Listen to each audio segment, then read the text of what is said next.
பாலாக்குங்கிற ராஜா இலேயாம் என்கிற ஒருத்தனை கொண்டு வந்து இஸ்ரேலை சபிக்க வைக்கிறாராம்.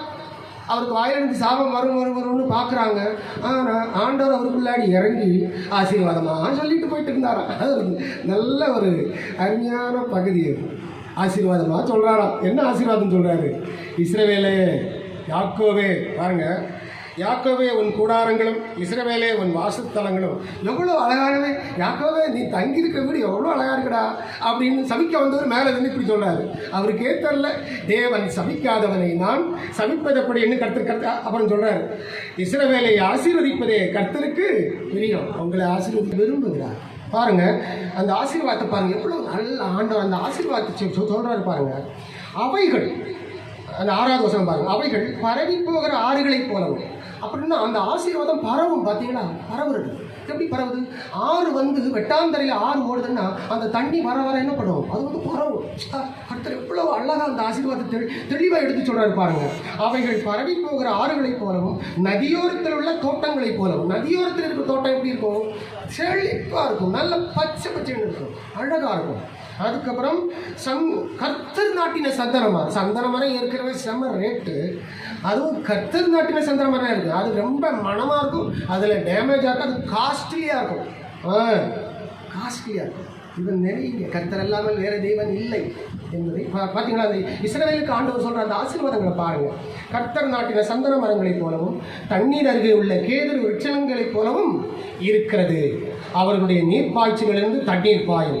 அவர்கள் வித்து, பாருங்கள், இஸ்ரவேலுடைய வித்து, அவர்கள் வித்து திரளான தண்ணீர்களில் பரவும். அவர்களுடைய ராஜா ஆகாகை பார்க்கலும் உயர்வான் அப்படின்னு இருக்குது. அப்படி தேவன் அவர்களை எகிப்திலிருந்து புறப்பட பண்ணினார்.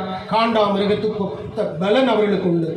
அவர்கள் தங்கள் சத்துருக்களாகிய ஜாதிகளை பட்சித்து அவர்களுடைய எலும்புகளை நொறுக்கி அவர்களை தங்கள் அம்புகளாலே எய்வார்கள். இப்படிப்பட்ட அந்த ஆசீர்வாதங்கள் அள்ளி போடும். அதனால் கர்த்தருடைய ஆசீர்வாதம் எப்பவுமே உண்டு. இன்னைக்கு பாருங்க, இஸ்ரேல் வந்து எவ்வளோ அடி வாங்கிச்சது. ஈரானுடைய அட்டாக் எப்போ நடந்துச்சு தெரியுமா? ஜூன் 16ஆம் தேதி இந்த வருஷம் நம்ம கண்ணால் பார்த்தோம். இஸ்ரேல் அழிக்கணும்னு 70 வருஷமாக பார்க்குறாங்க தெரியுமா? எத்தனை தீவிரவாத இயக்கங்கள் தெரியுமா? இஸ்ரேல் நின்றுட்டு இருக்குது.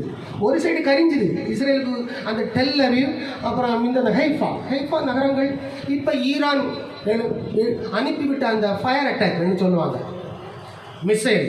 அந்த மிசைல் அட்டாக்கில் இஸ்ரேல் கொஞ்சம் அடி வாங்கிச்சுது. அதுவும் இஸ்ரேலில் எவ்வளோ இறந்துருக்குறாங்க? 100 பேர் இறந்தாங்க, 10 பேர் காயப்பட்டிருக்கிறாங்க, 10 பேர் சீரியஸாக இருக்கிறாங்க. காயப்பட்டவங்க 592 பேர் காயமடைந்திருக்கிறார்கள்.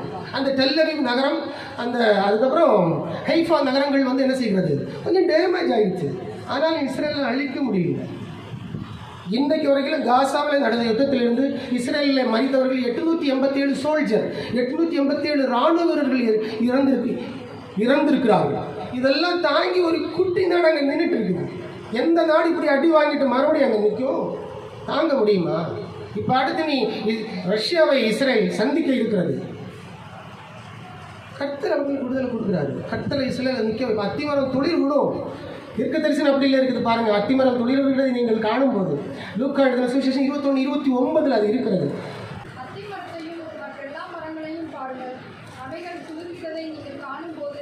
வசந்த காலம் என்பது கிறிஸ்துவனுடைய வருகை, 2ஆம் வருகை, 1000 வருட அரசாட்சி. அப்புறம் அந்த நிறைய மீனிங் அதில் இருக்குது. அத்திமரம் துளிர்க்கும் இல்லை பைபிளில் சொல்லுது. அதை யாரும் கரிச்சு எறிய முடியாது. அது துளிர்க்கும், அது வளரும். இஸ்ரவேலுக்கு நீர்ப்பாய்ச்சலான தோட்டத்தைப் போல ஆசீர்வாதம் இருக்கிறது. பரவி போகிற ஆறுகளைப் போல ஆசீர்வாதம் இருக்கிறது. நதியோரத்தில் உள்ள தோட்டங்களுக்கு ஒத்த ஆசீர்வாதங்கள் இருக்கிறது. இஸ்ரவேலை யாரும் ஒன்றும் பண்ண முடியாது. அது மாதிரி தான் உங்க அந்த லைனில் நீங்கள் வந்துட்டீங்க. விசுவாசத்தில் நீங்கள் கர்த்தருடைய பிள்ளைகள், கர்த்தருடைய அன்புக்குள்ளாடி நீங்கள் இருக்கிறீங்க. ஒன்றும் பண்ணிட்டீங்க. உங்களை ஆண்டவர் நடத்துவார். அல்லேலூயா. அதான் கர்த்தர் தம்மில் அன்பு கூறுகிற யாவரையும் காப்பாற்றி துன்மார்க்கரையும் அழிப்பார். சங்கீதம் 145:9. சங்கீதம் 145:9. கர்த்தர் எல்லார் மேலும் தயவுள்ளவர், அவர் இரக்கங்கள் அவருடைய எல்லா கிரியைகள் மேலும் உள்ளது. 20வது வசனம் என்ன சொல்கிறது? கர்த்தர் தம்மில் அன்பு கூறுகிற யாவரையும் காப்பாற்றி துன்மார்க்கர் யாவரையும் அழிப்பார். ஸோ இஸ்ரேல் என்கிற நாட்டுக்கு முன்னாடி ரஷ்யா என்கிற ஒரு பெரிய சவால் இருக்கிறது. வாழ்க்கை என்கிற உங்களுக்கு முன்னாடியும் ஒரு பெரிய சவால் நின்றுக்கிட்டே இருக்கும். நிறைய எதிர்ப்பு வரும், நிறைய பிரச்சனை வரும். அதை நீங்கள் சமாளிக்கலாம். கர்த்தர்களோடு இருக்கிறார். God bless you. தேங்க்யூ.